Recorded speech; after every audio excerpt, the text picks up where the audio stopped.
இன்றைக்கி நம்ம என்ன பார்க்க போகிறோம்னா ரொம்ப சிம்பிளான காளான் கிரேவி எப்படி செய்கிறதுன்னு பார்க்க போகிறோம்.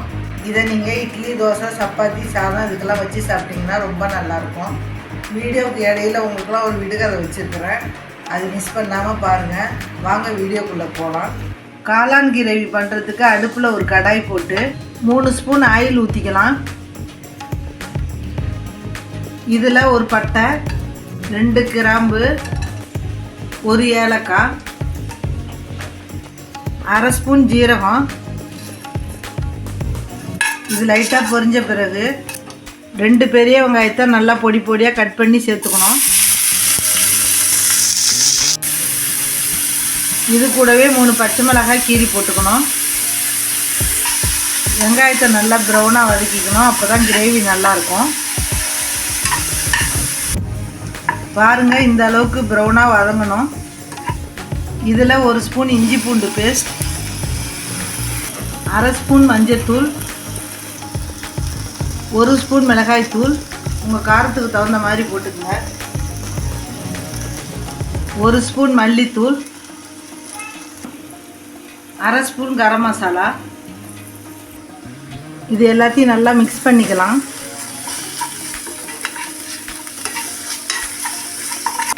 இதில் 2 தக்காளியை பொடியாக கட் பண்ணி சேர்த்துக்குங்க. சாப்பர் இருந்தால் சாப்பரில் கட் பண்ணிக்கங்க.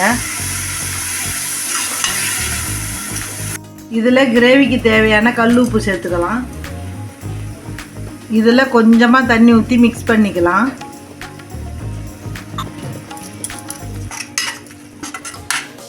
தக்காளி 1 நிமிஷத்துக்கு நல்லா வதங்கின பிறகு 1 பாக்கெட்டு காளானை கட் பண்ணி மஞ்சள் தூள் போட்டு வாஷ் பண்ணி வச்சுருக்கேன். இதை இந்த மசாலாவில் சேர்த்துக்கலாம்.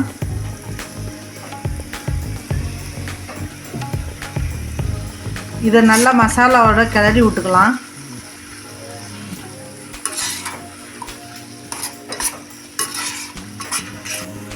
கிளறி விட்டு ஒரு 5 நிமிஷம் மூடி போட்டு வேக வச்சுக்கலாம்.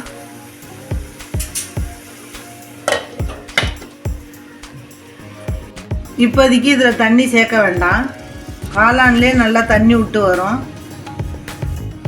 5 நிமிஷம் ஆயிடுச்சு, ஓப்பன் பண்ணிடலாம். பாருங்கள், எண்ணெயெல்லாம் பிரிஞ்சு எவ்வளோ சூப்பராக இருக்குன்னு. இதில் உங்களுக்கு எந்த அளவுக்கு கிரேவி வேணுமோ அந்த அளவுக்கு தண்ணி ஊற்றிக்கிங்க. நான் ஒரு 1/2 டம்ளர் அளவுக்கு ஊற்றிருக்கிறேன்.